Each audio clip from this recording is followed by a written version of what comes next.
할렐루야. 우리 주님의 놀라운 평화가 이 자리에 함께 하신 교우 여러분, 또 온라인으로 예배를 드리고 계시는 모든 교우 여러분의 가정과 일터 위에 흘러넘치시기를 축복드립니다. 코로나 사태로 얼마나 어려움이 많으십니까? 그러나 끝나지 않는 터널이 없듯이 끝나지 않는 시련도 없는 법입니다. 반드시 끝이 올 줄로 믿고 끝까지 믿음과 인내로 견디시고 이기시기를 우리 주님의 이름으로 또 축복드립니다. 캐나다의 금광 재벌인 피터 멍크가 설립한 오리의 재단에서 2008년부터 매년 2차례씩 세계적인 석학들을 모아다가 벌이는 토론의 장이 있습니다. 당대의 이슈들을 가지고 매년 가지는 이 토론회를 멍크 디베이트라고 부르는데요. 2015년 11월에는 Do humankind's best days lie ahead? 인류는 과연 진보할 것인가? 인류는 진보하고 있는가 하는 다소 거창한 주제를 가지고 디베이트를 열었습니다. 찬성 쪽 학자들과 반대쪽 학자들이 각각 2명씩 나와서 자신들의 주장을 펼쳤는데요.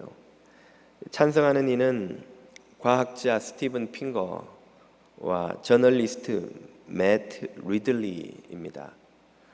반대하는 이는 철학자 알랭드 보통과 작가 말콤 글래드웰이 나왔습니다. 인류가 진보한다는데 찬성 쪽 의견을 낸 이들의 근거는 통계입니다. 이들은 평균 수명과 보건, 절대 빈곤, 평화와 안전, 자유, 지식, 인권, 성평등, 인류의 지능 등 10개 항목의 통계 수치를 제시했는데 시간이 가면 갈수록 이런 수치들이 점점 좋아지고 있다는 것이죠. 인간은 점점 오래 살고 건강 상태는 더 좋아지고 경제는 성장하고 있고 인권은 신장되고 있고 세계적인 빈곤율과 문맹률은 떨어지고 있고 이런 통계들을 근거로 인류의 미래는 지금도 진보하고 있고 앞으로도 계속 더 진보할 것이다 라고 주장하고 있습니다. 반대쪽 학자들의 근거는 직관과 통찰입니다. 그들은 과거에 근거해서 미래를 낙관할 수 있다는 것은 사고의 오류라고 꼬집습니다. 무엇보다 인간성의 불완전함을 인류는 아직 극복하지 못했기 때문에 언제든지 퇴보할 가능성이 열려 있다는 것이죠.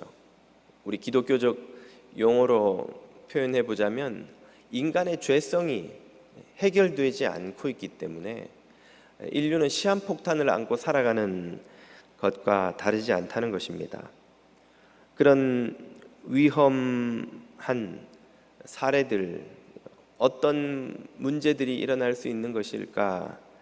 근거로 드는 것이 핵전쟁, 환경 파괴, 또 기후변화, 자연재해, 요즘 같아서는 정말 실감이 나는 이 바이러스의 창궐 등과 같은 위험이 늘 상존하고 있다는 것이죠. 이런 일들이 인류의 삶을 몇십 년 혹은 몇백 년이라도 퇴보시킬 수 있는 위험이 항상 있다는 것입니다. 이들의 토론은 사피엔스의 미래라는 제목으로 번역되어 출판되어 있는데요. 여러분도 관심이 있는 분들은 한번 일독해 보셔도 좋을 책입니다. 여러분 생각은 어떠시나요? 우리 한인들의 입장에서 보자면 반세기 전과 지금은 비교할 수 없이 삶이 풍요로워진 것이 사실이죠. 그런 걸 보면 진보한다는 생각이 들기도 합니다만, 반면에 요즘같이 이런 코로나 사태를 겪다 보면 정말 인류의 안녕을 위협하는 이 위험이 우리 앞에는 참 정말 많이 도사리고 있구나 하는 생각을 하게 되기도 합니다. 그럼 성경은 인류의 미래에 대해서 어떤 가르침을 우리에게 주고 계실까요? 석학들의 주장도 참고해야 할 테고 우리들의 느낌과 경험도 중요합니다만, 기독교인이라면 성경이 가르치는 바가 무엇인지를 참 주목하지 않을 수 없겠죠. 2주 전 설교에서 우리는 예수님과 사람들의 한 가지 주제에 대한 대화를 읽었습니다. 그것은 빌라도가 갈릴리의 순례자들을 학살한 사건과 또 실로암 망대가 무너져서 많은 사람들이 참 안타깝게 목숨을 잃은 사건이었죠. 사람들은 예수님에게 이 불행한 재앙이 도대체 누구의 죄 때문이냐고 물었지만, 예수님은 다른 이들의 죄를 그 원인으로 찾지 말고 이런 재앙을 오히려 나 자신에게 하는 하나님의 경고로 듣고 회개하고 돌이키는 기회로 삼으라고 가르치셨습니다. 오늘 본문은 바로 그 2주 전 본문에 이어지는 주님의 말씀입니다. 주님께서 이렇게 재앙을 보고 우리 자신을 돌아보는 기회로 삼으라는 말씀을 하신 후에 바로 이어서 오늘 본문의 비유를 들려주시죠. 오늘 본문과 2주 전의 본문은 그러므로 같은 주제로 연결이 되어 있습니다. 오늘 본문은 열매 맺지 못하는 무화과 나무에 관한 비유지요. 6절은 이렇게 시작합니다. 이에 비유로 말씀하시되, 그 학살 사건, 붕괴 사건에 덧붙여 말씀하고 계신다는 뜻입니다. 한 사람이 포도원에 무화과 나무를 심은 것이 있더니 와서 그 열매를 구하였으나 얻지 못한지라. 한 사람이 무화과 나무를 심었습니다. 문맥에서 보면 이 한 사람은 하나님을 상징하고 무화과 나무는 이스라엘 민족을 상징한다고 볼 수 있습니다. 구약에서 여러 번 이스라엘은 무화과 나무에 비유되었었죠. 눈에 띄는 것은 이 무화과 나무를 포도원에 심었다는 것입니다. 포도원은 포도를 심는 곳이지요. 그런데 왜 무화과 나무를 포도원에 심었을까요? 제가 농사는 잘 모릅니다만 자료를 찾아보니까 이 지중해 연안에서 포도원에 그 땅이 산성화되는 것을 막으려고 무화과 나무를 한 번씩 심는다는 그런 자료를 본 적이 있습니다. 그 말이 맞다면 무화과 나무는 원래 포도원에 심길 이유가 없는데 그 포도원을 위해 심기는 그런 상황이 벌어졌다는 것이죠. 무화과 나무가 이 포도원에 심긴 것은 그러므로 참 거저 얻은 기회라고 할 수 있는 것입니다. 이것은 이스라엘 민족의 상황을 우리에게 좀 떠올리게 만듭니다. 이스라엘은 애굽의 노예였죠. 그들이 자유를 얻고 해방되어서 하나님의 말씀 율법을 얻고 하나님의 백성이 되어 이 가나안 땅에 들어와 살게 되었습니다. 그들이 가나안 땅에 들어오게 된 것은 마치 무화과 나무가 포도원에 심긴 것처럼 전적인 그 주인의 은혜 때문인 것이죠.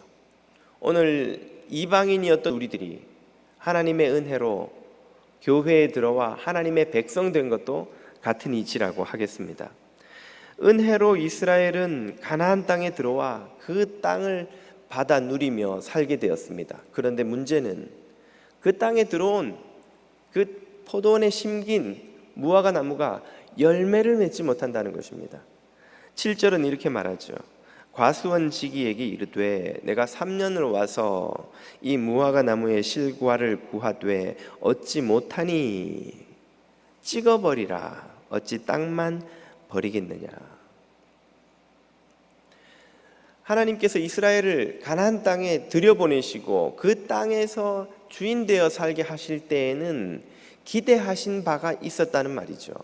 무화과 나무에게 열매를 기대하듯이 이스라엘에게는 하나님의 법을 쫓아 살며 하나님 나라를 세워 하나님을 떠나 살아가는, 하나님을 거역하며 살아가는 모든 이방 민족 가운데에 하나님의 나라가 어떤 곳인지, 하나님의 뜻이 무엇인지, 하나님의 말씀을 쫓아 살아가는 백성이 얼마나 복을 누리며 살아가는지를 보여주고 전파해야 하는 사명을 그들은 부여받았는데 그들이 그 사명을 이루지 못하고 있다는 것입니다. 오히려 이방 민족의 본을 쫓아서 그들처럼 탐욕과 허영과 욕심을 쫓아서 살아가며 그 땅을 오히려 병들게 만드는 것, 그것이 이스라엘 민족의 현실이라는 사실을 이 본문이 꼬집고 있는 것이죠. 그렇게 열매 맺지 못하는 나무는 어떤 운명을 맞이하게 됩니까? 찍어버리라고 말씀하시죠. 이스라엘 민족은 심판을 목전에 앞두게 된 것입니다. 그 주인의 말에 과수원지기는 뭐라고 답합니까? 8절 이하입니다.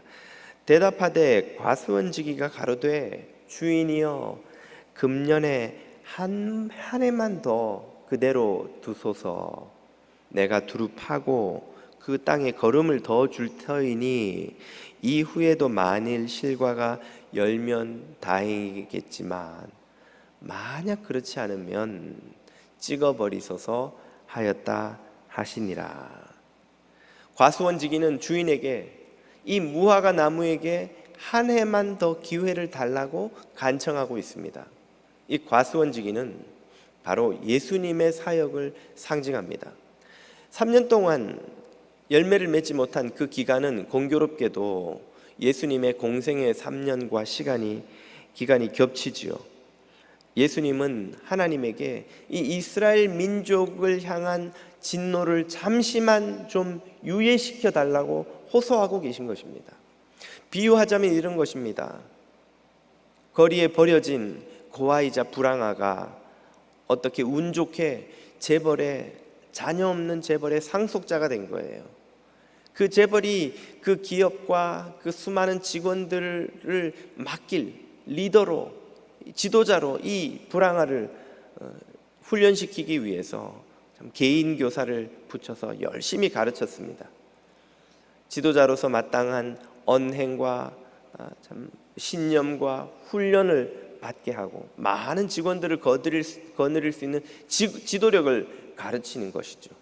그렇게 오랫동안 가르쳤음에도 불구하고 이 불황아가 거리에서 살 때에 나쁜 습관들을 버리지 않고 욕설과 싸움박질과 욕심과 거짓말과 훔치는 것과 이기적인 태도를 버리지 않고 바뀌지가 않는 거예요.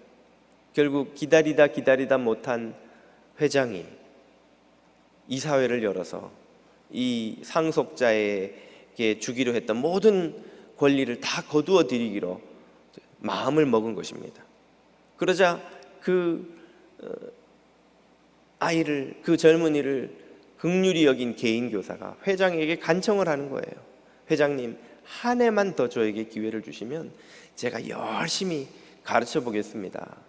한 해만 더 열심히 가르치고 그래도 안 되거든 그때는 자격을 박탈하셔도 되지 않겠습니까? 라고 호소하는 바로 그런 모습과 같은 거예요.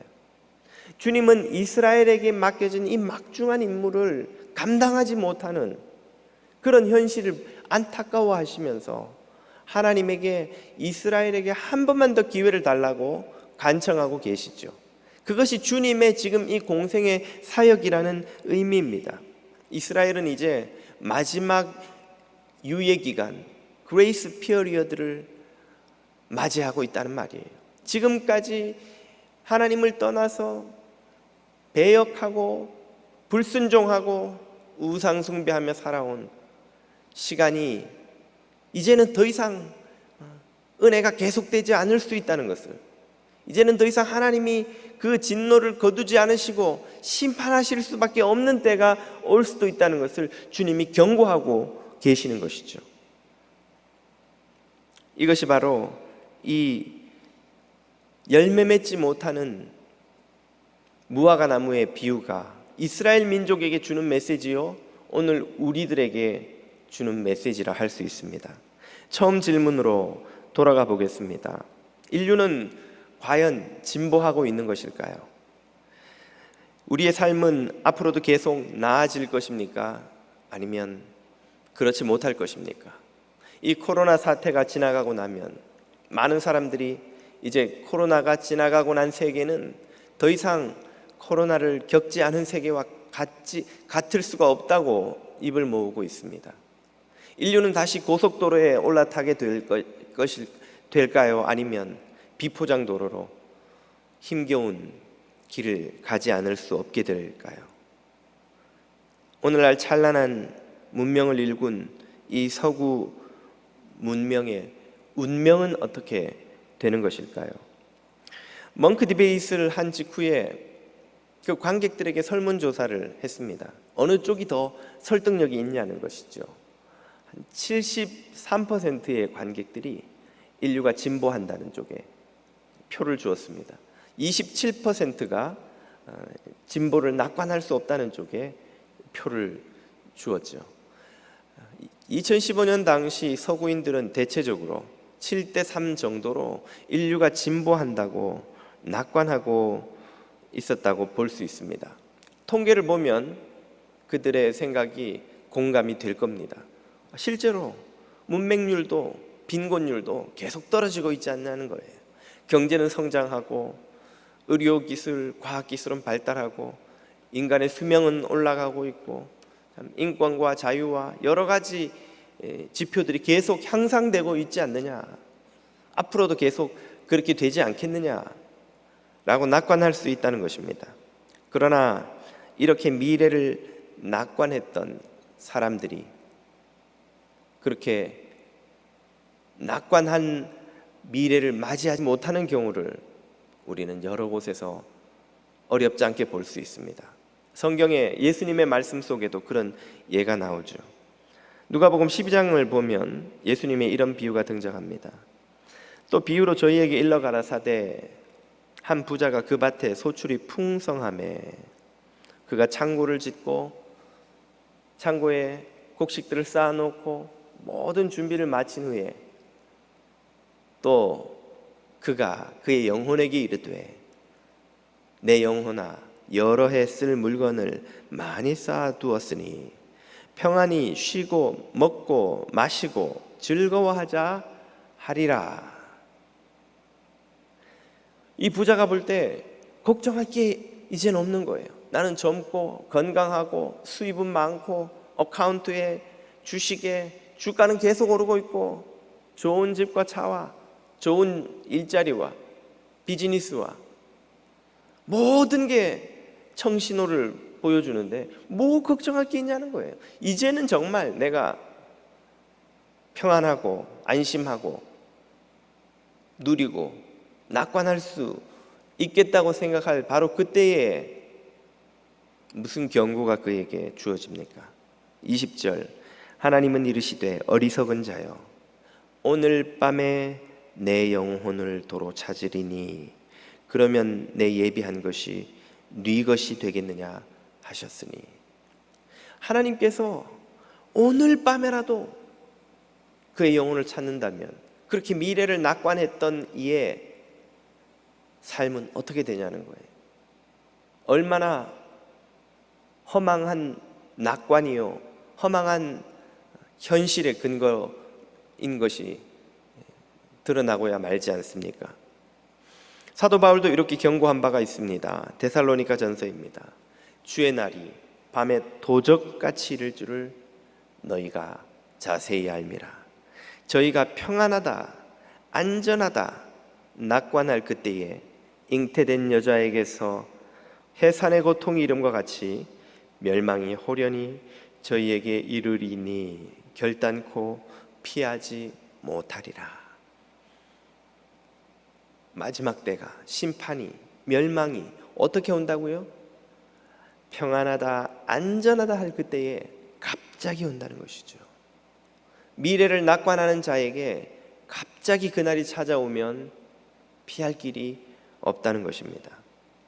실제 역사에서 이런 예를 찾는 것은 정말 어려운 일이 아닙니다. 신대원 신학생 시절에 캄보디아에서 견습 선교사로 사역했던 적이 있습니다. 캄보디아에는 세계적인 유적지가 하나 있죠. 앙코왓이라는 곳인데요.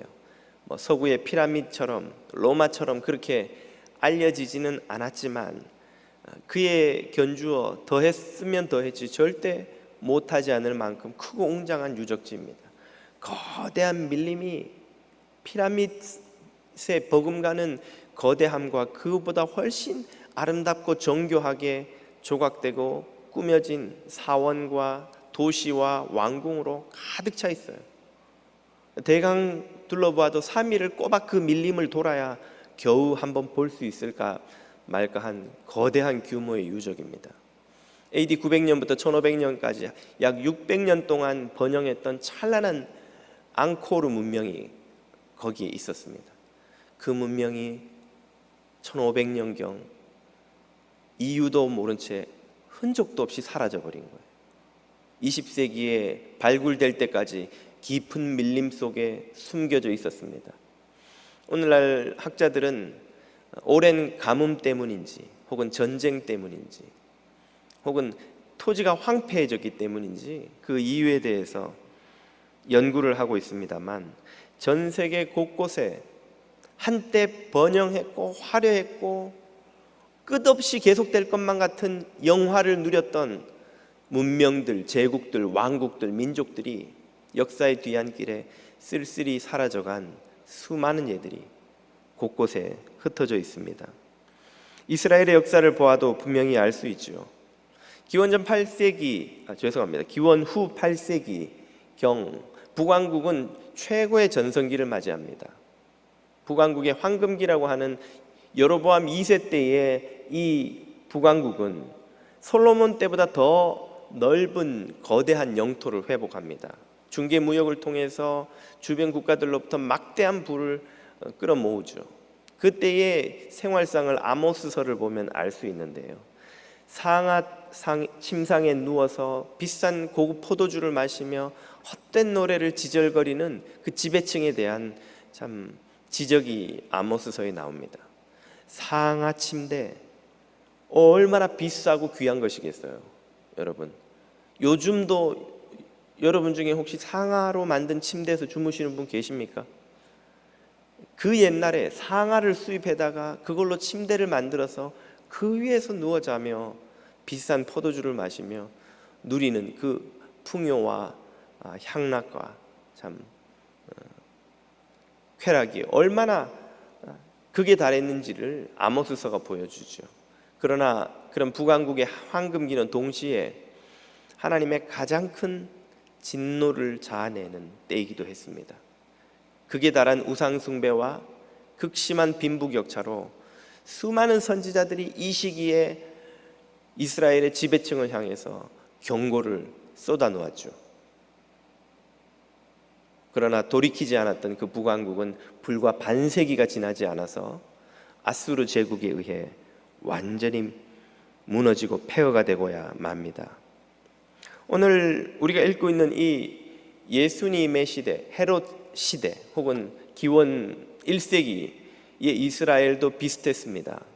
비록 로마의 식민지였지만 그 지배층은 로마 제국의 비호 아래 엄청난 부와 권력을 누렸습니다. 그들은 그 부와 영향력으로 헤롯을 필두로 거대한 토목공사를 여러 곳에 벌였는데요. 그 중에 하나가 바로 예수님과 제자들이 드나들었던 이 예루살렘 성전입니다. 이 성전이 얼마나 거대하고 얼마나 화려하고 또 큰 토목공사였는지 거의 40여 년의 그 공사가 이어집니다. 예수님이 탄생하기 전부터 시작되어서 이 공생의 기간 내내 계속된 이 예루살렘 성전 공사를 보고 그 당시의 사람들은 입을 딱 벌릴 만큼 참 놀라고 감탄하고 했던 것이죠. 그런 장면이 복음서에도 등장합니다. 마가복음 13장이지요. 예수께서 성전에서 나가실 때에 제자 중 하나가 가로되 선생님이여 이 헤롯 성전을 좀 보십시오. 이 돌들이 얼마나 큽니까? 이 건물들이 얼마나 웅장하고 화려하고 멋있는지요. 감탄하는 거예요. 예수님 보고 감탄을 참 공감하지 않느냐고 말하는 것이죠. 지금도 예루살렘의 성지순례를 가보면 그 당시의 성전 플라자의 한쪽 벽이 남아 있습니다. 평균 돌 하나가 2톤에서 5톤짜리를 써서 거대한 산 위에 광장을 만들고 그 위에 성전을 또 세웠는데요, 돌 중에 최고로 큰 것은 400톤에 이르는 거대한 돌들, 깎아서 만든 돌들이 있습니다.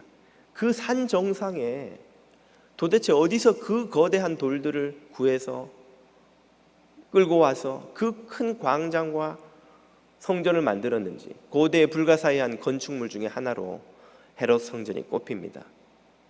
그런 성전을 만들 만큼의 어마어마한 부와 영향력, 권력을 이스라엘의 지배층은 갖고 있었던 것이죠. 사람들은 그 거대한 돌덩어리들과 그 화려한 웅장한 건축물을 보며 감탄을 금하지 못했습니다. 그러나 예수님은 사람의 눈을 현혹시키는 그러한 화려함에 조금도 동요하지 않으셨습니다. 주님은 이렇게 답하시죠. 예수께서 이르시되 네가 이 큰 건물들을 보고 감탄하고 놀라느냐? 감동을 받느냐? 얼마나 헛된 것인지. 이 모든 것들이 돌 하나도 돌 위에 남지 않고 다 무너뜨려지리라 하시니라.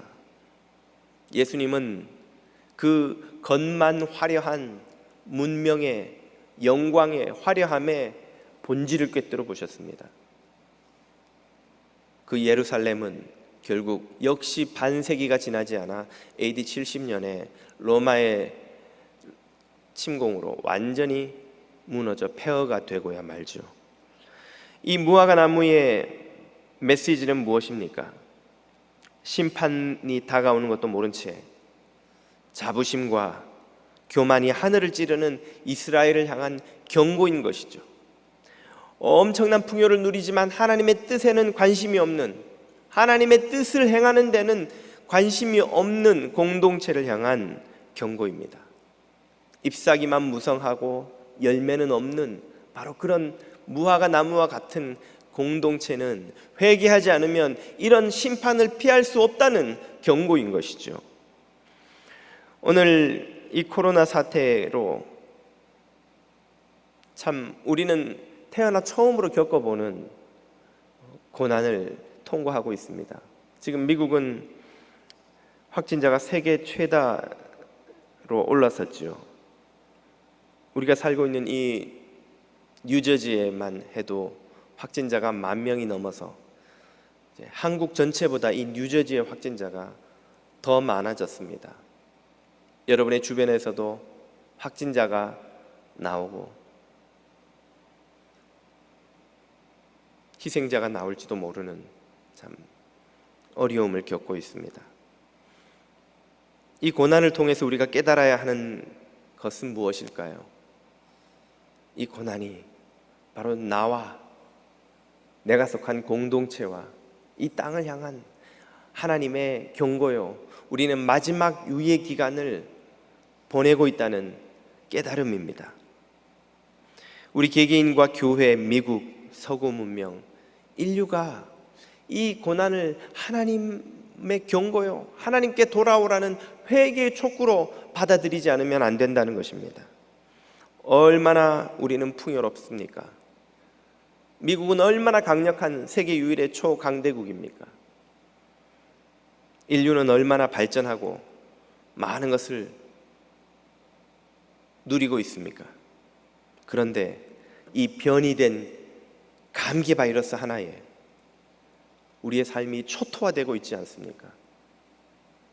눈에 보이지도 않는 이 변종 감기 바이러스 하나에 온 인류가 두려워 떨며 일상을 빼앗긴 채 사랑하는 이들을 떠나보내고 두려워 떨며 사람들과 만나지도 못하고 있지 않느냐는 것입니다. 만약에 이보다 더 파괴력이 강력한 바이러스가 이런 무서운 전파력을 가지고 또다시 인류에게 닥친다면 그때 우리가 겪을 고난은 도대체 어떤 수준이 될까요? 마이크로소프트의 창업자 빌 게이츠는 진작에 2015년 멍크 디베이트에서 인류는 과연 진보하는가라는 주제로 논쟁을 벌였던 그 같은 해에 테드 스피치에 나와 이 상황을 경고했었습니다. 인류에게 핵보다 더 큰 위협은 바로 바이러스의 공격이 될 것이라고 말입니다. 실제로 20세기의 1, 2차 대전 전체를 통해 인류가 치러야 했던 희생자의 수보다 1918년 스페인 독감 하나의 사건으로 희생된 생명이 더 많았습니다. 창세기에서 우리는 노아의 홍수와 바벨탑의 사건을 읽습니다. 이 사건들의 교훈이 무엇일까요? 아무리 강성해서 온 땅에 가득해진다 할지라도, 아무리 기술이 뛰어나 하늘에 닿는 탑을 쌓아 올린다 할지라도 하나님의 입김 한 번이면 그 인간이 자랑하는 화려한 문명조차도 언제든지 무너질 수 있다는 이 사실입니다. 오늘날 우리가 아무리 경제를 성장시키고 과학기술을 발전시키고 인간의 건강이 증진되어 오래 살고 많은 것을 누리며 살고 한다 할지라도, 마치 신인이 된 듯 스스로를 높이려 한다 할지라도 하나님의 입김 한 번이면 우리의 그 모든 자랑과 화려함이 아침 안개처럼 사라질 수 있다는 사실을 우리가 깨닫고 주님께로 돌아가지 않으면 안 된다는 것입니다. 코로나의 광풍을 무사히 통과하는 것보다 더 중요한 일이 있다면 이 광풍을 통해 우리가 겸손히 하나님 앞으로 돌아가는 것입니다. 우리 자신을 주님 앞에 무릎 꿇고 고개 숙여 회개하는 것이죠. 가슴을 찢고 애통하며 하나님 앞으로 나아가는 것입니다. 애통하지 않는, 돌이키지 않는, 회개하지 않는 이스라엘을 보고 주님은 얼마나 탄식하시며 얼마나 애통해 하셨는지요. 누가복음 13장을 보십시오. 예루살렘아 예루살렘아, 회개하라고 촉구하는 선지자들을 죽이고 내게 파송된 자들을 돌로 치는 자여, 암탉이 제 새끼를 날개 아래 모음같이 내가 너희 자녀를 모으려 한 일이 몇 번이냐. 그러나 너희가 원치 아니하였도다. 19장에서는 또 말씀하십니다. 가까이 오사 성을 보고 우시며 가라사대 너도 오늘날 평화에 이르는 그 길, 회개의 길, 돌이킴의 길을 알았더라면 좋을 뻔하였거니와 지금 네 눈은 가리워서 그것을 보지 못하는도다. 얼마나 애통하셨으면 주님이 감람산 언덕에서 예루살렘 성을 내려다보시며 우셨다 하셨습니다. 혹시 주님이 오늘 우리와 우리 교회와 우리 민족과 이 미국 땅을 보시며 이렇게 탄식하고 울고 계시지 않으실지 두렵고 떨리는 마음입니다. 코로나의 광풍을 통과하는 저와 여러분의 기도가 달라지고 하나님 앞으로 돌아오기를, 이 마지막 유예 기간을 하나님께 애통하며 돌아가는 기회로 삼기를 우리 주님의 이름으로 축복드립니다. 기도드리겠습니다.